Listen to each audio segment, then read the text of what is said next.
Una vez tuvimos una plática con una persona y hablando del uso de los instrumentos. Nosotros citamos Colosenses 3:16, Efesios 5:19, donde dice cantando. Y la persona dijo, muéstrame un texto donde diga que Dios prohíbe. Así, que Dios diga, no quiero instrumentos. Bueno, y él me dijo, no hay ningún texto. Le dije, sí. ¿Cuáles? Me dijo él. El mismo texto que le acabo de citar. Porque cuando Dios especifica un mandamiento, prohíbe todo lo demás. Prohíbe cualquier cosa aparte de lo que Dios especifica. Pero me gustaría, hermanos, que leyéramos dos textos que tengo en la introducción. Romanos capítulo 11. Vayan por favor conmigo a Romanos capítulo 11.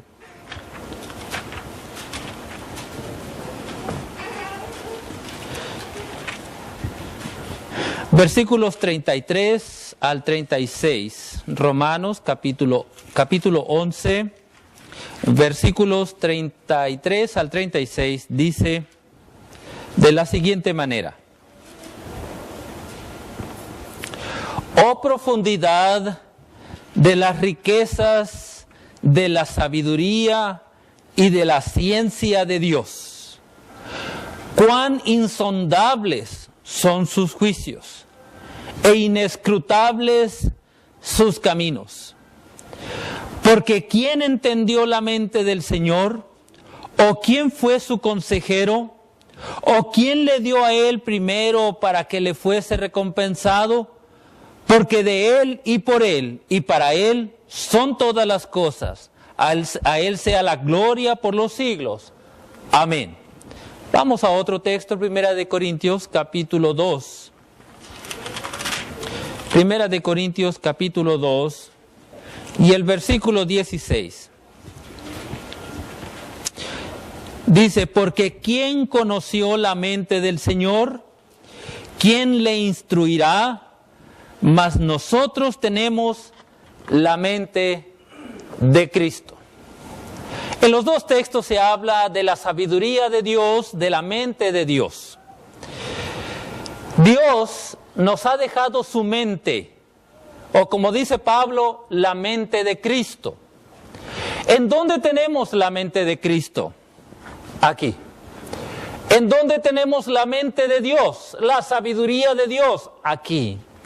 Si bien Dios no nos ha revelado todo lo que Él es, toda su sabiduría, pero nos ha revelado lo que Él quiere que nosotros sepamos. Así que tenemos de todas maneras el pensamiento de Dios en las Escrituras. Tenemos la mente de Dios, el conocimiento que Dios nos ha querido dar, aquí lo tenemos. Entonces las Escrituras revelan la mente de Dios. Las Escrituras nos dicen lo que Dios piensa y quiere de nosotros. Y esa revelación, esa mente que ahora nosotros tenemos, es suficiente. Es suficiente para que el hombre de Dios, dice la Escritura, sea perfecto, enteramente preparado para toda buena obra. Segunda de Timoteo, capítulo 3, versículos 16 y 17, donde dice, toda la Escritura es inspirada por Dios, viene de Dios, refleja el pensamiento de Dios y útil para enseñar, para redarguir, para corregir, para instruir en justicia, a fin de que el hombre de Dios sea perfecto, enteramente preparado para toda buena obra. Así que la Escritura, mis hermanos, que refleja el pensamiento de Dios, es suficiente para que el hombre esté completo, para que el hombre no necesite más que la Escritura. Ahora, hay reglas para entender la mente de Dios. Hay reglas para entender el mandamiento de Dios. Primero, cuando nosotros decimos mandamiento específico. El mandato específico significa que Dios autoriza algo claramente señalado. El mandato de hacer cierta cosa solo autoriza hacer lo que se especifica. Cuando Dios, mis hermanos, especifica algo, aclara lo que Él quiere, todo lo demás está completamente prohibido. Déjeme poner varios ejemplos. El primer ejemplo lo encontramos en Números capítulo 20.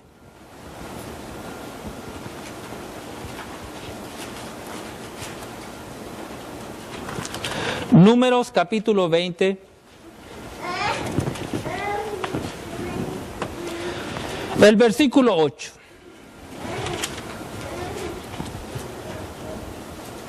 El pueblo de Israel clamaba porque tenía hambre y sed. El pueblo de Israel le pide a Moisés que le ayude. Moisés va con Dios, le pide a Dios ayuda y entonces Dios le va a resolver el problema y le dice lo que va a hacer. Versículo 7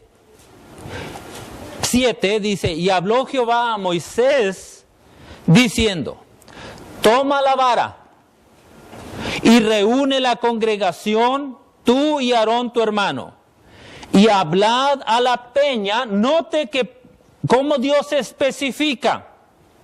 Toma la vara y reúne a la congregación, tú y Aarón tu hermano, y háblale. Hablad a la peña a vista de ellos. Y ella dará su agua, y le sacarás aguas de la peña, y darás de beber a la congregación y a las bestias. El mandamiento específico prohíbe cualquier otra cosa. Así que Moisés no podía tomar más que la vara, porque Dios le dijo, toma la vara. Y tenía que hacer lo que Dios le dijo, habla a la peña en vista de todos. O sea que Moisés no podía hablarle cuando la gente estaba dormida, Moisés no podía hablarle cuando la gente no estuviera presente. Eran mandamientos específicos. Pero ¿qué pasó? Versículo 9. Entonces Moisés tomó la vara delante de Jehová como él le mandó. Ahí vamos bien. Y reunieron Moisés y Aarón a la congregación delante de la peña. Vamos bien, ¿verdad? Sí. Y les dijo, oíd ahora, rebeldes, ¿os hemos hacer salir aguas de esta peña? Entonces alzó Moisés su mano y golpeó la peña con su vara 2 veces. ¿Hizo lo que Dios mandó? No, Dios le dijo, háblale a la peña. Por eso a veces los predicadores nunca debemos predicar enojados, ¿saben? Porque cuando predicas enojado haces lo que Dios no manda. Entonces no es bueno predicar nunca enojados. Entonces Moisés estaba molesto con el pueblo de Israel, que diríamos ahora en este tiempo lo traería carrilla, lo estaba presionando una y otra vez, y él estaba tan molesto que se le olvidó lo que Dios le dijo. Háblale a la peña. ¿Qué le tenía que decir? Algo. Agua, peña, saca las aguas que tú tienes, qué sé yo. Pero él enojado golpea la peña. Dios, que es un Dios fiel, aun cuando nosotros fallamos, el agua salió. Pero hubo consecuencias. Versículo 12. Y Jehová dijo a Moisés y a Aarón, por cuanto no creísteis en mí para santificarme delante de los hijos de Israel, por tanto no meteréis esta congregación en la tierra que les he dado. Estas son las aguas de la rencilla, por las cuales contendieron los hijos de Israel con Jehová, y él se santificó en ellos. Consecuencias. Cuando nosotros hacemos algo que Dios, contrario a lo que Dios especifica, cuando nosotros hacemos algo diferente a lo que Dios te dijo, hay consecuencias. Dios se enojó y el pueblo de Israel que estaba allí presente no entró a la tierra prometida, ni Moisés. Además, dijo Dios, que el acto de rebeldía de Moisés consistía en ser incrédulo. Cuando Dios te enseña algo, mi hermano, y te dice lo que tienes que hacer, no debes de dudar nunca de la palabra de Dios, porque esto se llama incredulidad. Y luego Dios le dice a Moisés, tú fuiste incrédulo, no creíste. Yo creo por eso Moisés dijo, ¿les voy a dar agua de esta peña? Hubo duda. Pero el punto, hermanos, es que hizo diferente a lo que Dios le mandó. Consecuencias, no entró a la tierra prometida. El versículo 12 es bien claro. Jehová le dijo a Moisés y a Aarón, por cuanto no creísteis en mí para santificarme delante de los hijos de Israel, por tanto no meteréis esta congregación en la tierra que les he dado. Vayamos a otro ejemplo. Levítico capítulo 10. Levítico capítulo 10. Otro ejemplo. Estamos hablando del tema cuando Dios especifica alguna cosa. Usted puede ponerle simplemente cuando Dios especifica. Bien. Nadab y Abiú, Levítico 10, 1 y 2.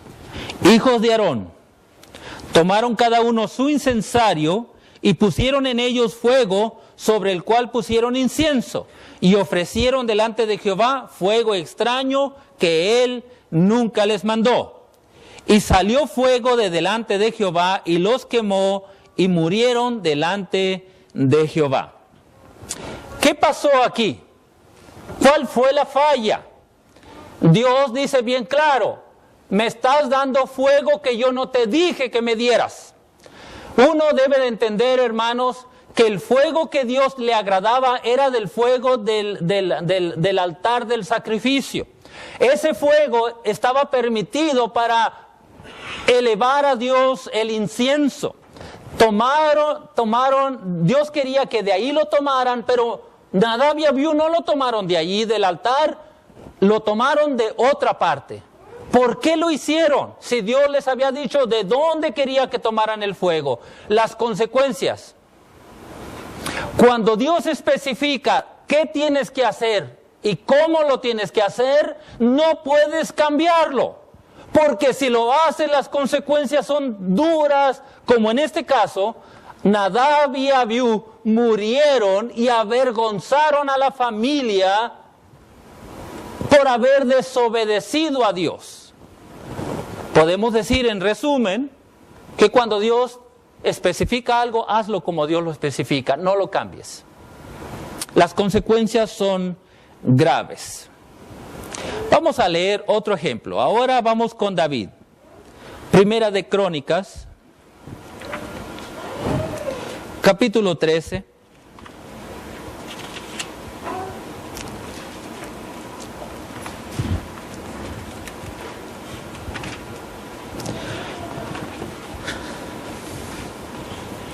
Primera de Crónicas, capítulo 13 y el versículo 12.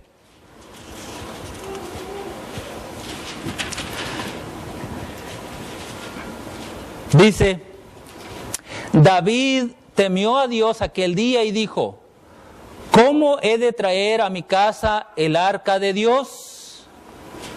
Qué interesante, ¿verdad? ¿Cómo he de traer el arca de Dios? Acordemos nosotros, hermanos, que había sido, ahora en el lenguaje moderno diríamos, secuestrada el arca de Dios. Habían llevado el arca y la tenían los gentiles, estaban fuera, no lo tenía el pueblo de Israel, y Dios le trajo maldición sobre ese pueblo y la dejaron por ahí abandonada, y le mandan decir a David, ve por ella, está en cierto lugar, y David se pregunta, ¿cómo la voy a llevar? ¿Cómo la voy a llevar? Entonces, en el capítulo 15, 1 al 3, dice, hizo David también casas para sí en la ciudad de David, y arregló un lugar para el arca de Dios y le levantó una tienda. Entonces dijo David, el arca de Dios no debe ser llevada sino por los levitas, porque a ellos ha elegido Jehová para que lleven el arca de Jehová y le sirvan perpetuamente. Y congregó David a todo Israel en Jerusalén para que pasasen el arca de Jehová a su lugar, el cual le había él preparado. Versículo hasta el 3. El lugar que él le había preparado. Versículo 9.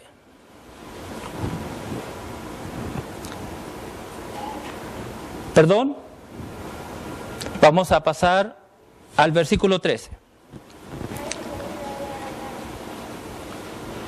Dice el versículo 12 y 13, y le dijo, vosotros sois los principales padres de las familias de los levitas, santificaos vosotros y vuestros hermanos y pasad el arca de Jehová, Dios de Israel, al lugar que le he preparado. Pues por no haberlo hecho así, vosotros la primera vez, Jehová nuestro Dios nos quebrantó por cuanto no le buscamos según sus ordenanzas. A ver, David está diciendo, hubo un problema al llevar el arca la primera vez porque no hicimos según sus ordenanzas. Y para no hacer más largo el tiempo, déjenme contarles qué pasó. David quiso llevar el arca de una manera contraria a la que Dios había especificado. El arca tenía que ser llevada, y quiero que piensen, ¿cómo sería el arca? Una caja rectangular que en cada esquina tenía un aro, 4 aros, uno en cada esquina. Quiero que se imaginen algo parecido aquí, un aro aquí, un aro acá, un aro acá y un aro acá. Por en medio se pasaban unas varas y los sacerdotes la llevaban colgando. Se lo ponían las varas aquí y llevaban el arca a donde se tenía que mover. Pero ¿cuál fue el pecado de David? David se le ocurrió hacer una carreta. Miren, una carreta. Ustedes imagínense las carretas de aquel entonces, una carreta, 2 ruedas de madera con algún aro metálico alrededor, pusieron unos bueyes en frente y pusieron, eso sí, dijo David, quiero que la carreta sea nuevecita. Quiero que la carreta sea específicamente para acarrear el arca. Y pusieron el arca en esa carreta. Y luego dice la Biblia que empezaron a caminar y al movimiento del arca, por causa de los caminos de aquel entonces, se iba a caer. Uno de los sacerdotes trata de detenerla y murió. En ese momento David viene y dijo, ¡ay, algo está pasando aquí! ¿Por qué alguien tuvo que morir? Y entonces dice la Biblia, por eso David dice, la primera vez Dios nos quebrantó, porque no seguimos según sus ordenanzas. ¿Y cuáles eran las ordenanzas de Dios? Cargarla en los hombros. Ni carreta nueva, ni bueyes nuevos, ni ninguna otra forma. Cuando Dios especifica qué se tiene que hacer y una persona cambia lo que Dios ha ordenado, el problema está que esa persona va a recibir castigo. En los ejemplos que hemos visto, en el caso de Moisés, en el caso de Nadab y Abiú y en el caso del carruaje de David, encontramos, hermanos, que cambiar los mandamientos específicos de Dios es igual a arrogancia, rebeldía e inclusive idolatría. Cuando nosotros cambiamos el mandamiento de Dios porque pensamos que no es tan efectivo, y déjenme ser bien claro en esto, hay iglesias de Cristo y hay iglesias sectarias que van por el mundo pregonando cosas que Dios no ha mandado, y cuando nosotros les decimos lo que la Biblia dice, dicen, bueno, está bien, pero no tiene nada de malo hacer esto otro también. Mi papá tuvo la oportunidad de hablar con unos miembros de una iglesia que levantaban diezmos cada semana. Entonces les habla y les dice cómo Dios ahora quiere ofrendas voluntarias, y entonces el hombre dice, bueno, está bien, pero piense una cosa, dice, ¿cómo haríamos este edificio tan grande si recogiéramos la ofrenda como ahí dice? ¿Notó? Para ellos el mandamiento de Dios es inútil, pero la idea de ellos es mejor. Quiero decirles que en San Luis Río Colorado ocurrió esto. El edificio era realmente enorme. Era un edificio gigante, grandísimo, con mucha gente. Y ellos dicen, bueno, si hacemos como Dios dice, recogiendo lo que usted quiera cada semana, nunca vamos a poder levantar este edificio. El hombre piensa que él es más sabio que Dios. Por eso se puede considerar arrogancia. Cuando el hombre cambia el mandamiento específico de Dios, es rebeldía, arrogancia e idolatría de uno mismo. Cuando nosotros cambiamos el mandamiento específico, también entonces da lugar a cualquier creencia. Si Dios dice así, pero podemos hacer así, pues podemos hacer cualquier cosa. Ya Dios no nos amarraríamos a la ley de Dios. Entonces, hermanos, tenemos otro ejemplo, pero el tiempo se nos va. El ejemplo de Saúl. ¿Se acuerdan Saúl? El rey Saúl, el primer rey de Israel.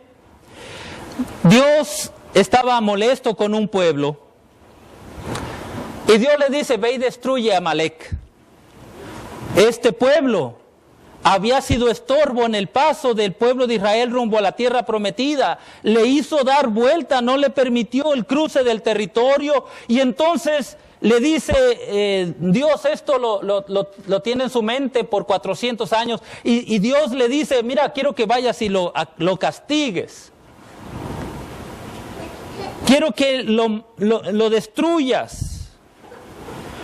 Vamos a leerlo en 1 de Samuel capítulo 15.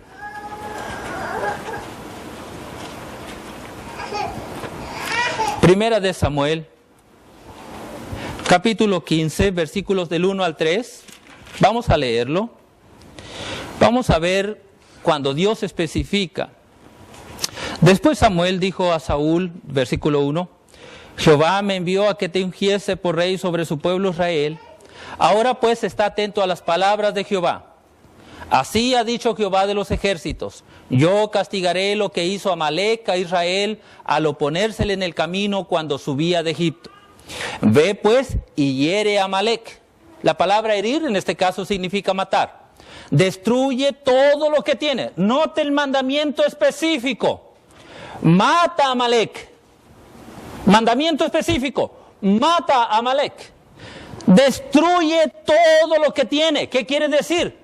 Su casa, destruye sus animales, su siembra, todo destruye. Su ciudad también destrúyela. Destruye todo lo que tiene.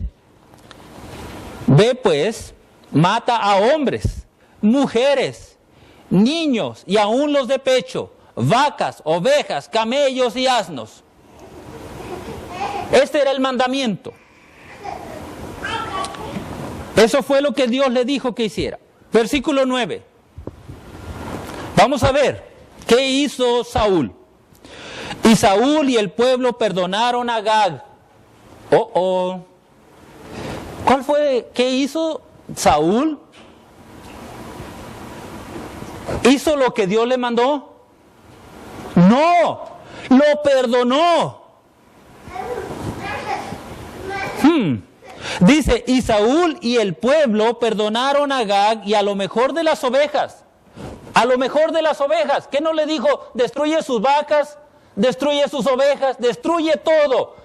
Bueno, aquí tenemos a un hombre piadoso, le perdona la vida. Y además, vieron vaquitas gordas y ovejas gorditas y dijeron, no, estas están buenas. Dice el versículo más, dice,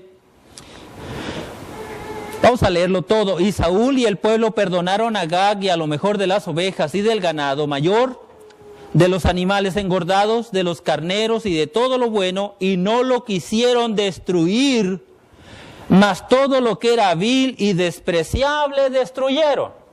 Todo lo que era feo, todo lo que no era agradable, lo destruyeron, no dejaron nada de eso. Hermanos, pregúntense ustedes, ¿qué no Dios había especificado una cosa?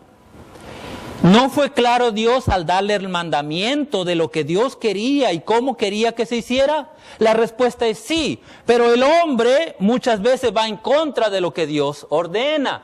¿Qué razones tuvo Saúl para perdonar al rey? ¿Qué lo motivó?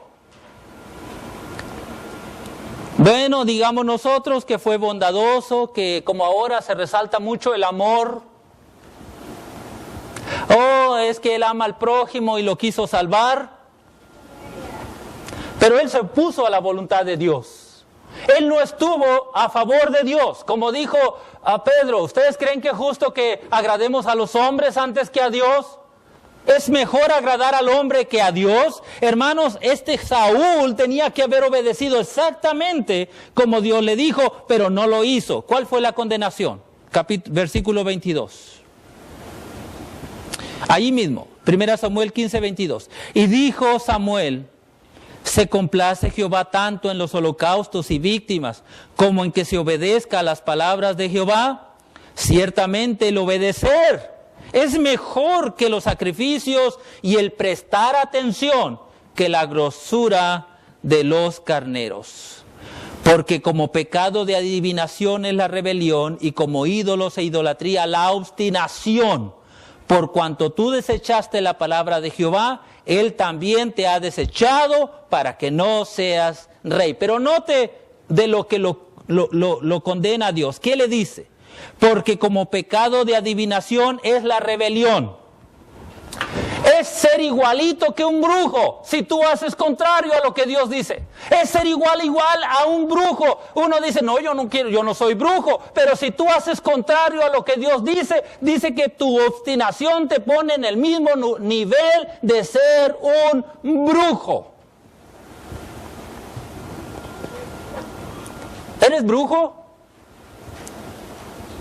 ¿Hay alguien de aquí que quiera que pueda decir yo soy brujo? Pues para Dios, si tú eres rebelde a lo que Dios te dice, es igualito. El ser obstinado, el ser rebelde, dice el versículo que acabamos de leer, el versículo 23, porque como pecado de adivinación es la rebelión, y como ídolos e idolatría la obstinación. El ser obstinado, el ser terco. Le voy a poner un ejemplo de terquedad. Fuimos allí a una colonia a predicar el evangelio allá en Agua Prieta, y una señora nos dice, vamos a bautizar al niño. Oh sí, ¿sabía usted que Dios enseña que el bautismo no es para niños? Sí, pero yo lo voy a bautizar. ¿Sabía usted que los niños no necesitan el bautismo porque no son pecadores? Sí, pero yo lo voy a bautizar. ¿Sabía usted que Dios no nos enseña eso? Sí, pero yo lo voy a bautizar. Esa persona es obstinada, es terca. Para Dios es igual a ser un idólatra. Cuando una persona quiere salirse con la suya sabiendo lo que Dios manda, es pecado de obstinación. Y es igual a ser idólatra y tener ídolos en tu casa. Así que cuando nosotros decimos, bueno, Dios dice eso, pero yo ya sé que Dios dice eso. ¿Cuántas veces hemos oído eso? Hermano, yo ya sé que estoy mal. Hermano, yo ya sé que eso no es lo que a Dios le gusta, pero sigues en tu terquedad, pues entonces es el pecado de obstinación. Y haz de cuenta que en tu casa está llena de imágenes tu casa. Es pecado de idolatría, de ídolos e idolatría. La condenación. Le dijo Dios, ya no vas a ser rey. Cuando uno desobedece a Dios, Dios lo destituye. Ahora, hermanos,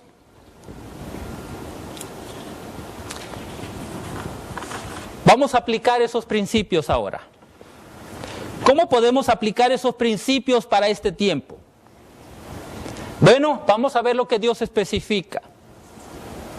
Aplicando esos principios, diríamos entonces, por ejemplo, que Dios dice que en cada iglesia tiene que haber ancianos. Hechos 14, 23.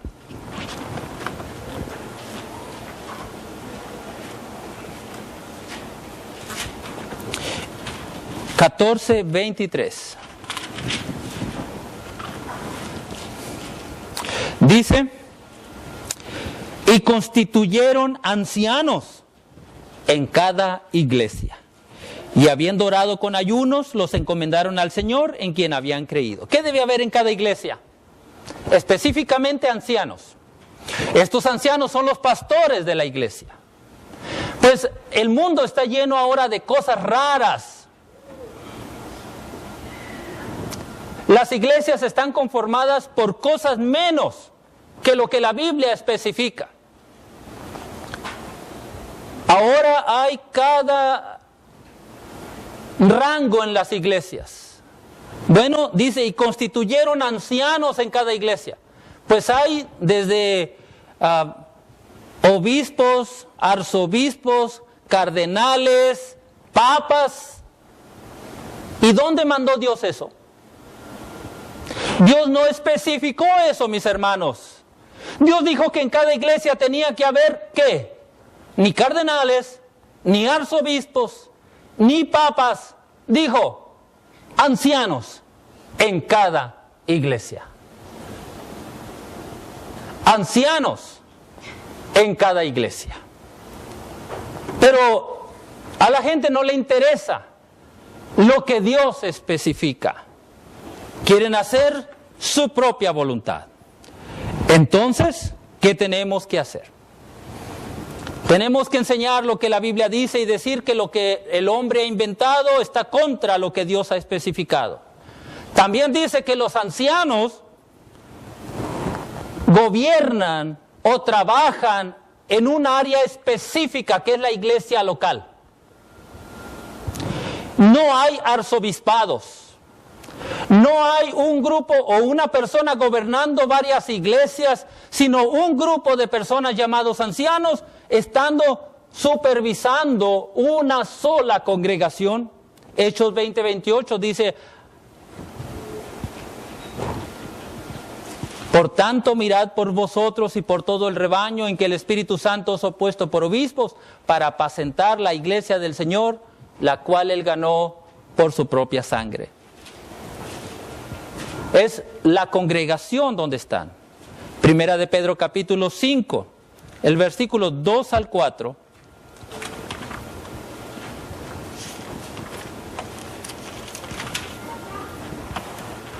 Dice, apacentad la grey de Dios que está entre vosotros. Los ancianos gobiernan esa congregación local. Bueno, ahora hay ancianos que gobiernan instituciones. Esta escuela está supervisada por los ancianos. Bueno, ¿dónde dijo Dios eso?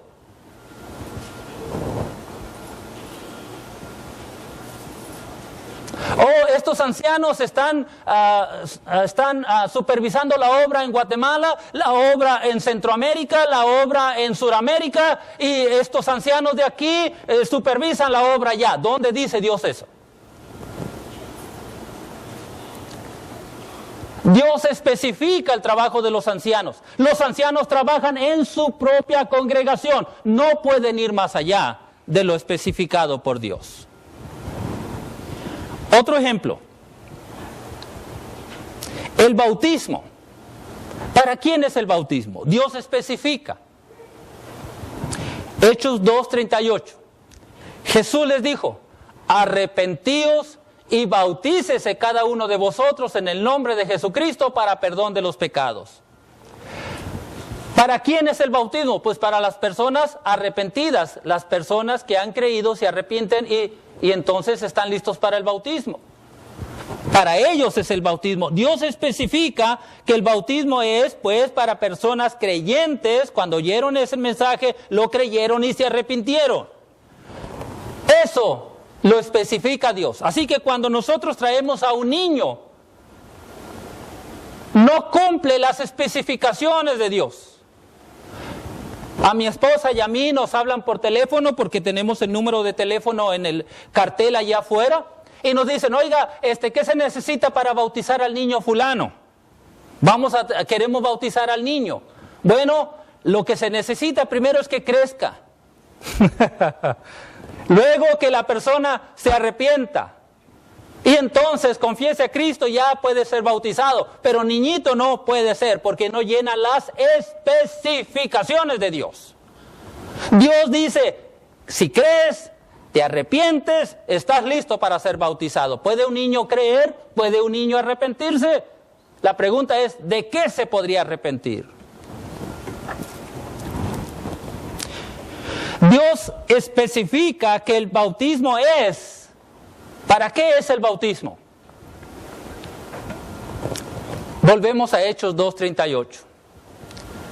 Arrepentíos y bautícese cada uno de vosotros en el nombre de Jesucristo para perdón de los pecados. Especifica para qué es, para perdón de los pecados. Así que cualquier otro uso que le demos al bautismo no es de acuerdo a lo especificado por Dios. Si tú quieres bautizar a un niño para ponerle cierto nombre, si tú quieres bautizar a una persona para decirle al mundo que ya eres salvo, son especificaciones fuera de lo que Dios enseña. Nadie tiene que bautizarse. Mire, aquí vino una persona, oiga, quiero bautizarme. Sí, era un visitante que teníamos y supuestamente conocían el Evangelio. Y luego le dije, ¿y para qué quiere bautizarse? Mire, es que lo que pasa es que mi esposa, ella sí es bautizada, yo no. Y estamos teniendo problemas mi esposa y yo. Y por eso me quiero bautizar. Le dije, no, perdóneme, pero no lo puedo bautizar por esa razón. Si usted se quiere bautizar para estar bien con su mujer, no. Porque Dios no dice que se bauticen para estar bien el uno con el otro, sino para perdón de los pecados. Si este hombre me hubiera dicho, mire, yo reconozco que soy pecador, quiero estar bien con el Señor, quiero estar bien sin pecado, quiero ser limpio de mis pecados y reconozco que en el bautismo voy a encontrar el lavamiento de mis pecados, yo no tengo ninguna objeción en bautizarlo. Pero él me dijo claramente, yo quiero arreglar los problemas con mi esposa. Le dije, no le puedo bautizar, pero déjeme enseñarle para qué es el bautismo. Y allí afuera, allí, le expliqué brevemente para qué era el bautismo. Y él me dijo, bueno, lo voy a pensar. Y hasta la fecha lo sigue pensando porque no más volvió. Cuando Dios especifica una cosa, no le puedo dar otro uso. Como en este caso el bautismo. El bautismo es para personas creyentes arrepentidas. El bautismo es para perdón de los pecados. Si yo digo que el bautismo es para otra cosa, entonces no está bien.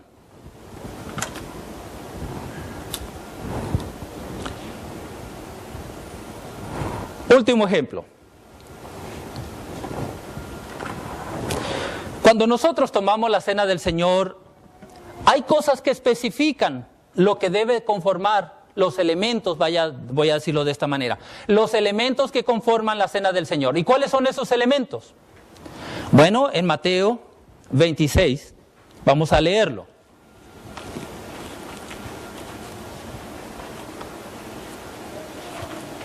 Mateo capítulo 26.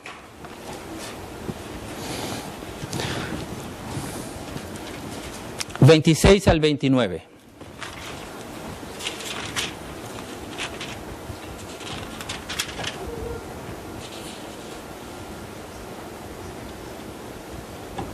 Mateo 26, 26 al 29 dice, y mientras comían, tomó Jesús el pan y bendijo y lo partió y dio a sus discípulos y dijo, tomad, comed, esto es mi cuerpo. Y tomando la copa y habiendo dado gracia, les dio diciendo, bebed de ella todos, porque esto es mi sangre del nuevo pacto que por muchos es derramada para remisión de los pecados. Yo os digo que desde ahora no beberé más de este fruto de la vida hasta aquel día que lo beba nuevo con vosotros en el reino de mi Padre. Bueno, cuando uno se pregunta, ¿qué elementos conformaron la cena? Pan y fruto de la vid. Bien, ¿qué clase de pan? ¿Pan de dulce? ¿Pan de muerto? ¿Pan de sal? Bueno, para poder saberlo hay que saber qué se estaba haciendo. Estaban celebrando la Pascua. El pan que ellos tenían era pan sin levadura.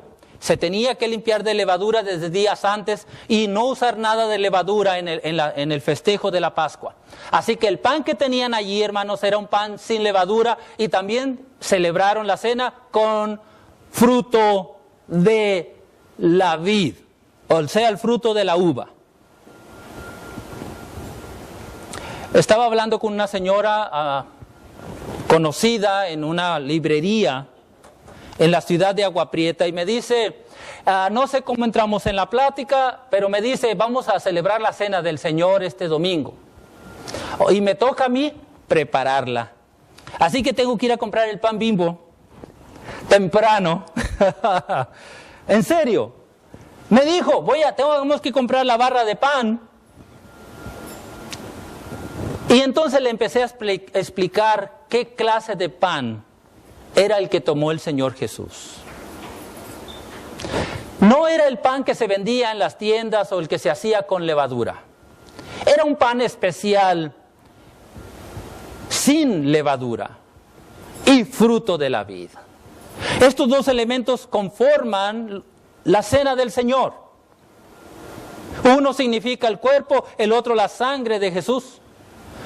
Si nosotros cambiamos los elementos, cambiamos todo. Vamos contra lo especificado. Así que, ¿por qué no comer hamburguesas y unas Coca-Colas? Sería hasta mejor.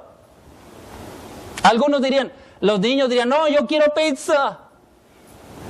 Pizza con coca. Si lo hiciéramos, hermanos, cambiamos lo especificado por Dios. Y cuando nosotros cambiamos lo especificado, ¿hay condenación, sí o no? Los ejemplos que vimos, todos los 4 ejemplos que vimos, siempre hubo condenación cuando se cambia lo que Dios especifica. Así que esa señora, después de la explicación, me dijo, bueno, voy a hablar con el pastor, a ver qué me dice, porque yo no sabía eso. Se sabe que hay una iglesia que puede usar refresco en lugar de fruto de la vid. En serio.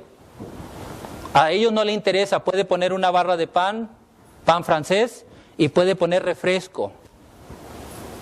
No le interesa lo que Dios especifica. ¿Dios es glorificado cuando cambiamos los elementos? ¿Es glorificado Dios cuando cambiamos sus mandamientos? La respuesta es no. ¿Está contento Dios cuando cambiamos lo que Él especifica? Y en esto quiero rapidito decir, Dios dice cantar. Efesios 2:19, cantando. Colosenses 3:16, cantando con gracia en vuestros corazones al Señor, cantando.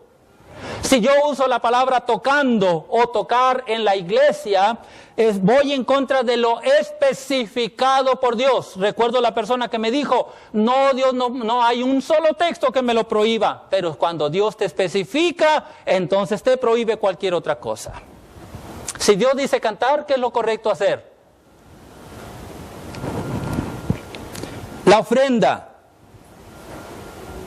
La ofrenda, Dios dice, cada primer día de la semana, cada uno de vosotros ponga aparte algo según haya prosperado. Es lo que Dios dice, 1 Corintios capítulo 16, versículos 1 y 2.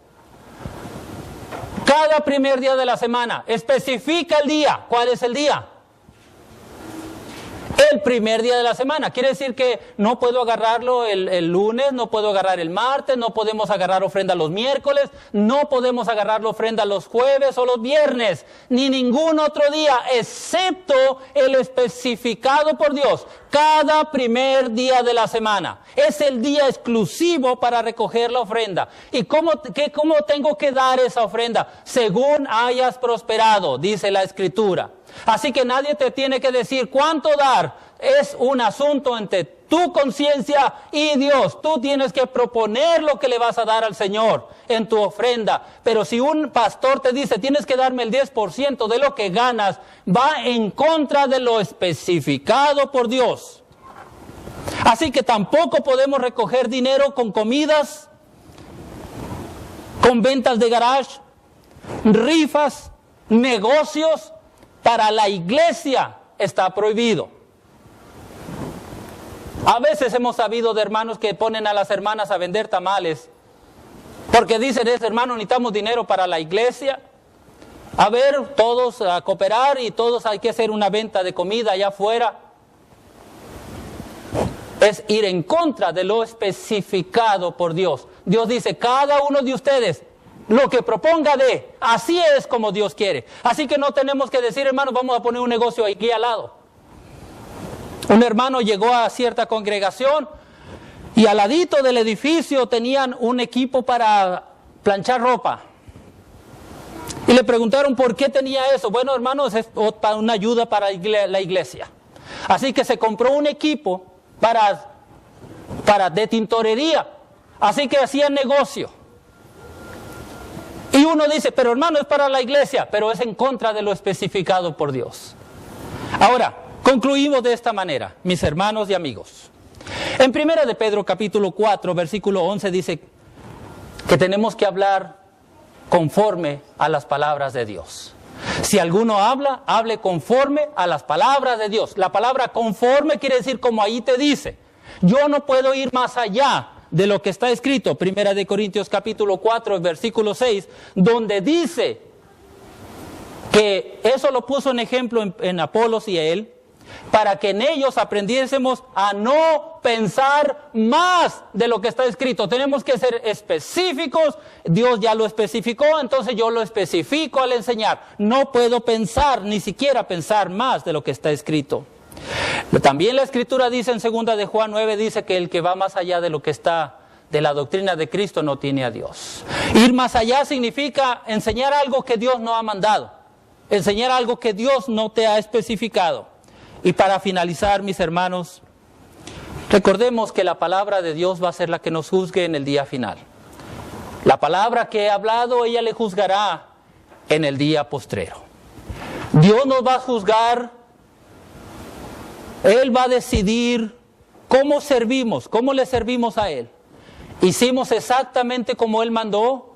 ¿O fuimos nosotros rebeldes como lo fueron David, Saúl, Moisés, Nadab y Abiú?